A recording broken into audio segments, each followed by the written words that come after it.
Welcome to a series that we call The End of Times, where we go through the book of Revelation verse by verse to try our best to see what it is we can expect to happen in the end times, or the times Jesus refers to as the end of the age. And as we've gone through the book of Revelation, where we are in this book is John has been taken up into the throne room of a God, where he notices God has a scroll in his hand that has 7 seals. And what's written within that scroll is the divine coming of his kingdom on earth as it is in heaven. It is determined that only Jesus Christ can open that scroll.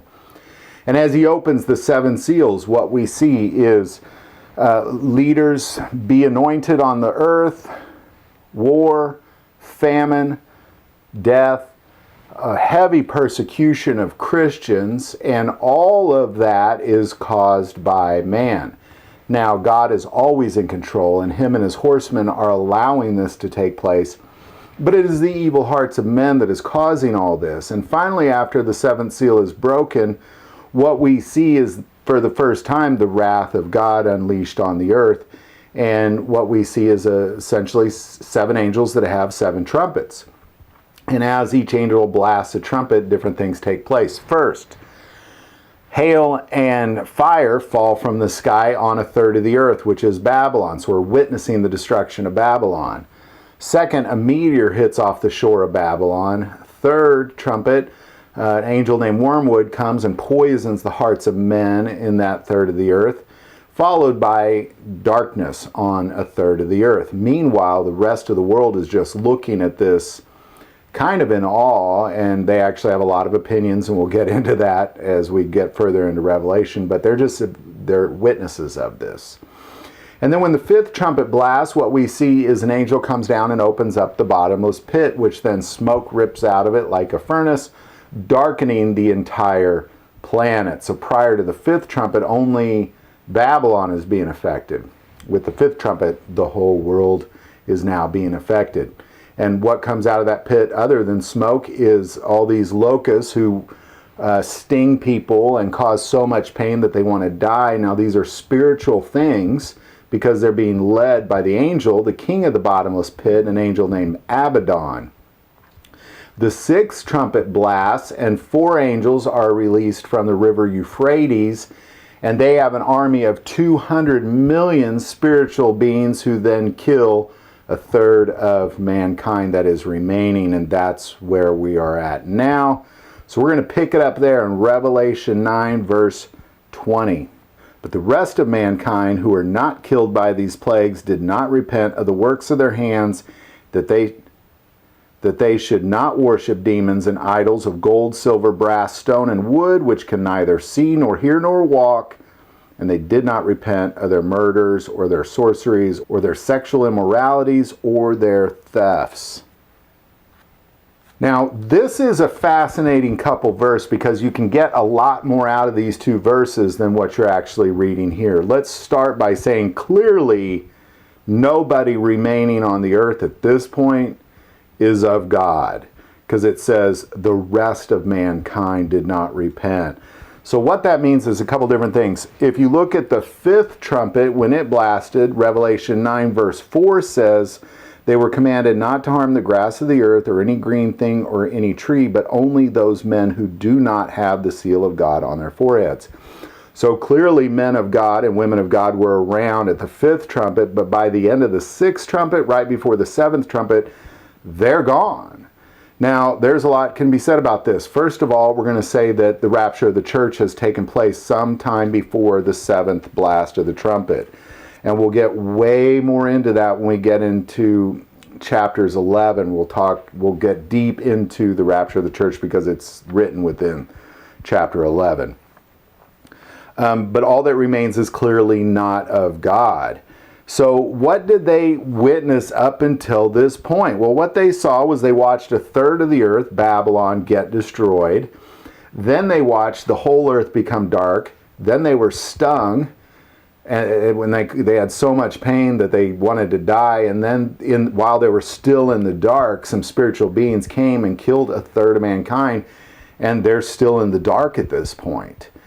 but they are worshipers of material items. They're not worshipers of God. They rely on things of the earth, things like brass and gold and silver and wood and stone, and those are the things they are leaning on.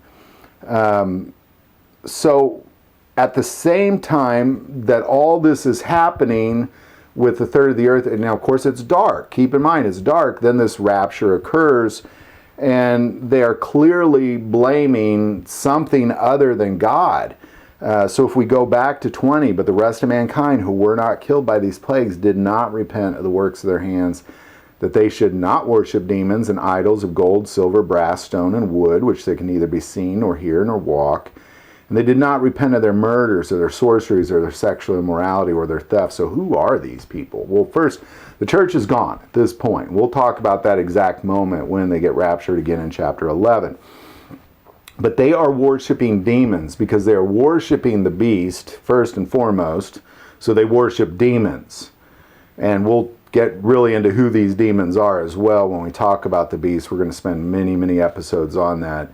And then they're also worshiping things of the earth. So they're clearly blaming this on something other than God, and most of it they couldn't even see because they are in the dark. So I just want to say that now that we're at this point, we're almost to the end of the story before Jesus Christ comes back. And what we're going to see after this is there's kind of a great pause right around the seventh trumpet in Revelation, where we're going to be introduced to several important characters playing a role in the end time. So there's, in the storyline, as we read Revelation, as we get into, there's kind of a 4-chapter pause. Chapters 10, 11, 12, 13, and into 14, we're just introduced to a lot of different characters that are playing a huge role during all this. And I want to remind you that we said in many episodes ago that Revelation, you can't read it like a book. Like up to this point, we kind of have, but then there's going to be this pause where we're going to be introduced to many characters and what their roles are, and what your role will be talked about during these chapters as well. Because again, the rapture of the church doesn't take place until right before or right at the seventh trumpet. And we're also going to be introduced to some mysteries of God, which is fascinating. All throughout the Bible, 6 times they talk about the mysteries of God, and now we're about to be exposed to what those things are. So there's several important, again, characters about to be introduced. Who's remaining at this point is only those who are not of God. So it's almost like there's this pause in the story, and we're going to kind of go back to people and be introduced to people and places like Babylon, the beast, the Antichrist, the witnesses, that kind of thing. The woman, the dragon, there's all sorts of characters going to be introduced. So we're kind of taking a pause in the story after this, and then we're just going to kind of be introduced to characters, and it's almost going to rewind a little bit. And then we're going to see these same events take place in the spiritual realm. So hope this video helps. Probably made it a little more confusing because, again, up until this point, the rapture of the church has finally taken place. Most of mankind has been, well, at least a third has been killed, but more from Babylon has been killed, probably pushing half. And then you have the Christians being raptured. So there's not a tremendous amount of people remaining on the earth at this point. But you also have all these spiritual beings killing, so we're also leading up to the Battle of Armageddon and, of course, the coming of Jesus Christ. So where we're at in the story, again, I hate to, I'm trying my hardest not to make this confusing. We are almost at the end. At that seventh blast of the trumpet, we are then going to see the coming of Jesus Christ. And that, then, of course, then you have a long eternity of things going on after that. But we're seeing this story. We watch this story play out from the throne room of God.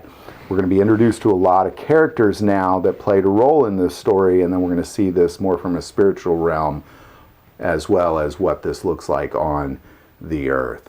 And then we're going to see the coming of Jesus Christ, which is really what this is all about. So I hope this video helps. I don't mean to make it more confusing, and hopefully I did. And I tried my best to kind of lay it all out as best I can. But Revelation, again, and we've talked about this, it reads, can't read it like a story. It's almost like you read a story that you see from the throne room of God. Then you read that same story from the spiritual realm. And then you read that same story from what it looks like on the earth. So we're kind of at the end of the story at this point. And then we're going to see it in many different ways as we continue, because obviously there's many more chapters to go. So hope this video helps. Love to hear your thoughts on it. Put it in the comments below. If you like this video, click like and subscribe. If you feel called to support our channel to Patreon, that link is also below. But the most important part of this channel is we take prayer requests, so never hesitate to send that in. Thank you for watching this episode of God, Family, and Guns. And as always, love God, love your family, and love guns.